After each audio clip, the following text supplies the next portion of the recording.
আরে মনি, আমার সঙ্গে ঘরে চলো। ঠিক আছে মাম্মি।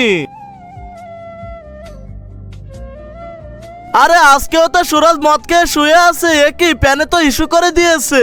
আরে বেটি, এসব দেখতে নেই, তুমি ওপরে চলে যাও। আরে একে প্রত্যেকদিন এইভাবে আমাকে করতে হয়। এখন একে আমি বাথরুমে নিয়ে এসেছি, এখন একে পরিষ্কার করব। আর এখন মেয়ের পাশে একে শুয়ে দিয়েছি। আর এখন আমার ঘরের যত কাজ বাকি ছিল এখন সব আমি এক এক করে নেই।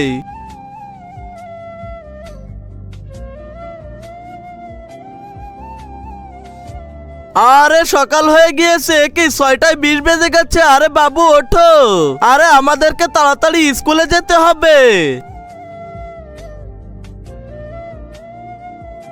তার আগে তুমি কি এক বস্তা টাকাকে ভালোবাসো নাকি তোমার মা বাবাকে? যদি মা বাবা হয় তাহলে লাইক করে সাবস্ক্রাইব করে দিবে। খাওয়ার সময় হয়ে গেলে সময় মতো খেয়ে নেবে, আর যেন ড্রিঙ্ক কখনো না করো।